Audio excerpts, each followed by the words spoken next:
of 15 from the field, including 7 threes.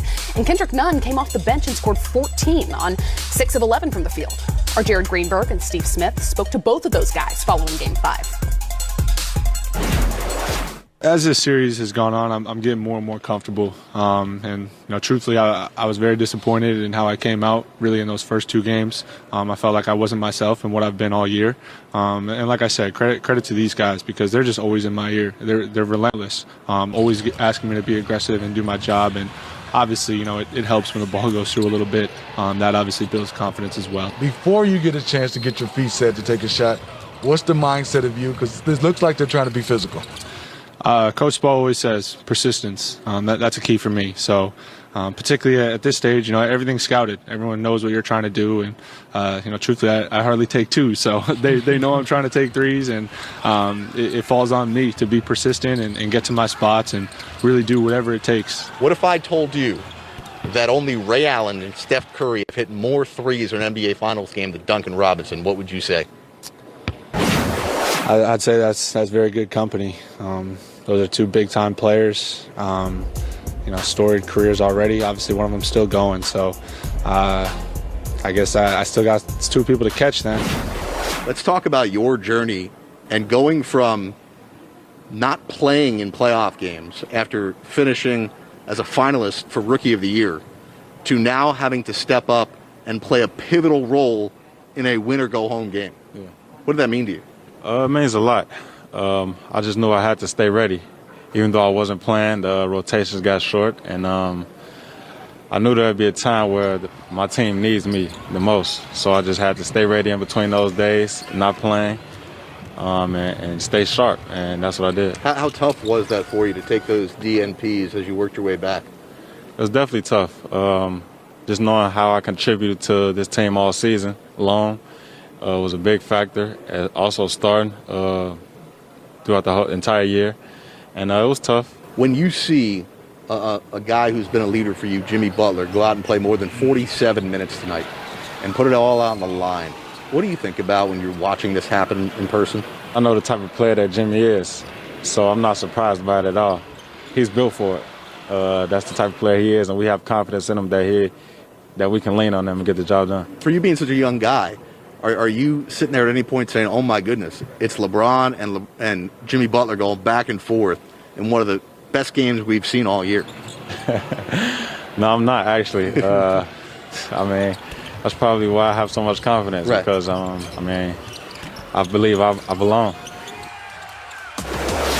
But it's got to cross your mind, right? We'll get back to more on Kendrick Nunn shortly. First, the shot chart from Duncan Robinson's Game 5. He was 7 of 13 from beyond the arc, good for nearly 54%. And he sounded like he was joking, but he wasn't. He knows the defense isn't looking for him to take 2s. He's taking 3s. So, Zeke, why don't you break down for me what made him so effective in that game?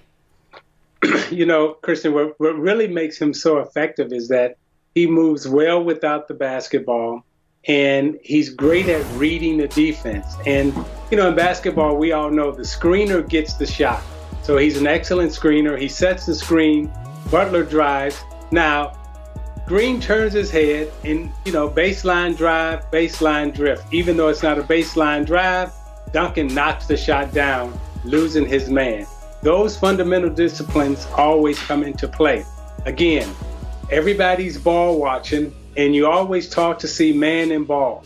You will see now these 2 LA defenders bump into each other. Duncan comes off, knocks the shot down. Moving without the basketball, that is what he's great at. Circling, screening, catching, shooting. And whenever he catches the basketball, he always has his feet set. And he's coming off to his right, feet set, shot pocket, right into rhythm. When you're guarding a guy like Robinson, you always have to be in a position where you're watching man and ball. And sometimes people say you have to have your head on the swivel, but with Robinson, you can't have your head on the swivel because anytime you look away, he's gone. So you got to take a step back so you'll be able to point and see man and ball at the same time, use your peripheral vision.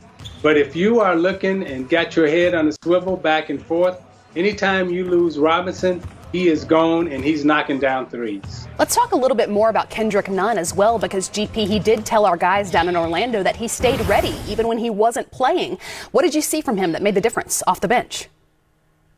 Well, I've seen everything in the beginning of the year. That's why he was a runner-up for Rookie of the Year and made first team All-Rookie. It's because this kid was a surprise all during the year. He is ready. He's built for this, as he says. He can shoot the basketball. He can he can take it off the dribble. He can even defend, and he runs the floor. And look how good this kid is. Well, when he got sick, all of a sudden everybody starts stepping up, and then he didn't have his role no more. But this is what a kid's supposed to do who's young, didn't get drafted and got an opportunity, and then all of a sudden he stays ready. Next thing you know, somebody gets hurt. He comes in, he steps in, and he goes right into what he was doing all year. I'm not surprised. This kid was having a great year anyway. It's just that other people stepped up when he got sick, sat him down, but then he got his opportunity again, and look at him now. He coming in and doing the same things he did all during the year, which was be productive and be that rookie that he can be. And Grant, I know it can't be undervalued what both he and Duncan Robinson meant to the Heat in Game 5, but they've got another shooter on that roster in Tyler Hero capable of doing the same thing. Are you waiting expectantly for a game like that from him? Chris, and I am. I mean, Tyler Hero obviously has had a great postseason and, can put the ball on the floor, get to the rim. Obviously a great catch and shoot player. Is someone that can be a good playmaker. Obviously we see him here finishing on jump shots, but you can put the ball in his hands and he can make plays. And so he hasn't had that sort of breakout game yet in the postseason, and credit the Lakers for doing a really good job defending him, but he has contributed. But, look, getting back to what we were saying earlier, we're talking about Duncan Robinson, Kendrick Nunn, and Tyler Hero. A year ago, nobody thought that these guys would be able to contribute at this level. And I think it speaks to them as individuals and their character and their work ethic, but it speaks to that vaunted Heat culture that GP talked about earlier. And so these three are making big contributions, and two of them have to make, pretty significant ones tonight for the Heat to win. Well, to your point, Grant, I think like a year ago he was like at prom, right? I don't think, none of us expected it because, he was in high school. Now, we've got to take a quick break, but when we come back, we've got Coach Speak with our Stan Van Gundy standing by to break down the to my left, and I got two Hall of Famers with me. The one and only Michael Wilbon, journalist extraordinaire, commentator extraordinaire, PTI fame, and the point guard ever, Irvin Magic Johnson. Let's get to right to it, Wilbon. I think this is over tonight. The Los Angeles Lakers, I think, will close the deal. I hear you think otherwise, sir? Well, with all due respect to all these themes I just heard, is this a post-game show? Did I Rip Van Winkle my way through the game? There's a game that's got to be played, right?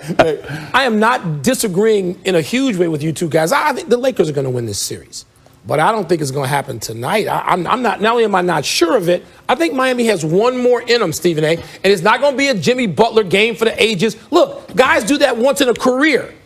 So you're going to ask him to do it twice in a week? No, I don't see that. So Bam's got to play. Tyler Hero's got to play. Up and down that roster, Jay Crowder's got to play. They need Duncan Robinson. They need all of those guys to have minus performances, and maybe Jimmy has to go a step beyond. But I don't have this over. I don't have confetti being dropped on the set just yet. What about you, Irvin Magic Johnson? Well, the hardest game, Stephen A., to win is a closeout game.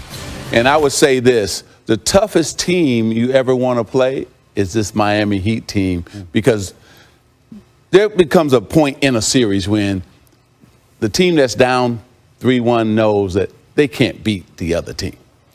And the team that's up 3-1 says, oh, it's over. We got them.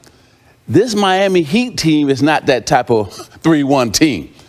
Because of Pat Riley, because of Spoelstra, they're going to come out and play hard, physical, and mean. But I will say this. This is a chance for LeBron James to get his fourth ring. AD to get his first NBA championship ring. The Lakers win tonight because there's too many guys, Dwight Howard, who don't have a ring. Morris don't have a ring. Kuzma don't have a ring. Frank Vogel don't have a ring. So these guys are all going to come together. That's why they're wearing that Mamba black Laker jersey tonight. I can appreciate that, but I'm just going to throw this out there as an aside. They have been stuck in Orlando the last few weeks. I mean, once this is over, they get to go back to South Beach and Los Angeles, California. They've been away from family and loved ones. Isn't that some sort of motivation to finish this as quickly as possible, Magic? Well, that too. But the ring, listen, LeBron is chasing GOAT status, right? So he needs this